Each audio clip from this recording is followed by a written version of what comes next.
ભાવનગરમાં રહેતા મામાની દીકરીને લગ્નના 7 દિવસમાં ભગાડી સુરત લઈ આવેલા ભાણિયાએ બે મામા પર જીવલેણ હુમલો કરી એકની હત્યા કરી નાખી, જ્યારે બીજાની હાલત ગંભીર હોવાનું જાણવા મળ્યું. પૂર્ણા પોલીસ પાસેથી મળતી માહિતી મુજબ ભાવનગર જિલ્લાના નસીદપુર ગામે ખાતે 50 વર્ષીય મનસુખભાઈ જસમતભાઈ વાઘેલા પરિવાર સાથે રહેતા, ખેતમજૂરી કરી પરિવારનું ગુજરાન ચલાવતા 45 વર્ષીય નાનાભાઈ બાબુભાઈ વાઘેલાની દીકરીને તેમની જ બહેનનો દીકરો વિશાલ 20 દિવસ પહેલા ભગાવીને લઈ ગયો. ત્યારબાદ દીકરીને પરત લઈ આવ્યા હતા. 8 દિવસમાં દીકરીના અન્ય જગ્યાએ લગ્ન કરાવી દીધા. દીકરીના લગ્નના 7 દિવસમાં જ વિશાલ ફરી મામાની દીકરીને ભગાવી સુરત લઈ આવ્યો. મનસુખભાઈ અને બાબુભાઈને જાણ થતા દીકરા વિક્રમ સાથે ભાવનગરથી ગતરોજ સુરત આવ્યા. વિશાલ અને તેમની દીકરી પૂર્ણા ગામ વિસ્તારમાં આવેલી નીલગીરીમાં હોવાની જાણ થઈ હતી. ત્યારબાદ મનસુખભાઈ અને બાબુભાઈ બંને નીલગીરી ઝૂંપડપટ્ટી પાસે પહોંચ્યા હતા. વિશાલને તેમની દીકરી અંગે પૂછ્યું હતું. વિશાલ સહિત 7 જેટલા લોકોએ મનસુખભાઈ, બાબુભાઈ અને તેમના દીકરા વિક્રમ પર હથોડા સહિતના હથિયારો સાથે હુમલો કરી દીધો.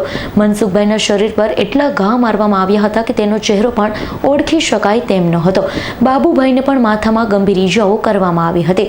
હુમલામાં મનસુખભાઈનું ઘટના સ્થળે જ મોત નીપજ્યું. તો આ ઘટના અંગેની જાણ પોલીસને થતા પોલીસ કાફલો પણ ઘટના સ્થળ પર દોડી ગયો હતો.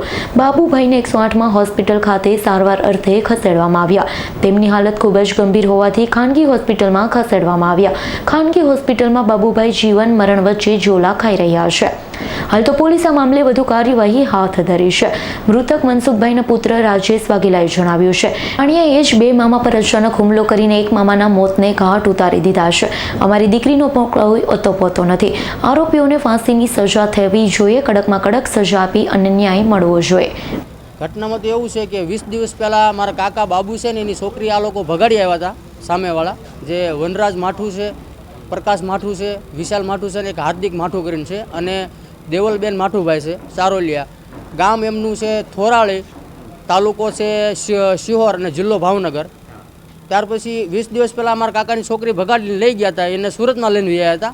પછી આ લોકો અહીંયા સુરતમાં એને ખબર પડી એટલે આ લોકો છોકરીને પાછી લઈ ગયા. પાછી લઈ ગયા પછી છોકરીને તાત્કાલિક 7 થી 8 દિવસમાં બીજે પરણાવી દીધી.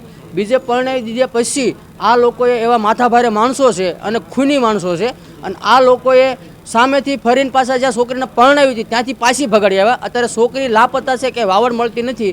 ત્યાર પછી મનસુખભાઈ, બાબુભાઈ અને બાબુભાઈનો દીકરો વિક્રમ, આ 3 લોકો ગામડેથી કોઈને કીધા કરવા વગર સીધા આ લોકો અહીંયા સુરતમાં આવ્યા. નીલગીરી વિસ્તાર કહેવાય છે, પર્વત પાટિયાની આજુબાજુ.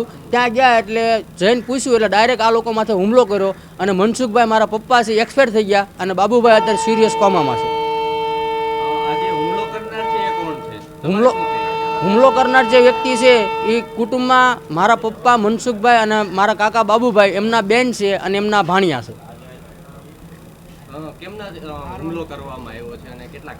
હુમલો કરવામાં તો એવું છે સાહેબ કે મનસુખભાઈને માથામાં પૂરી તરીકે ઈજા થઈ છે. કેટલા ઘા થયા છે એનું કોઈ નક્કી નથી, કેમ કે માથાનું કોઈ હરખું એંધાણ છે નહીં. અને તીક્ષ્ણ હથિયારથી અને લોખંડ ફોડવાના ઘણથી એટલે હથોડાથી આ લોકોને માર મારવામાં આવેલો છે. તમારી શું માંગણી છે?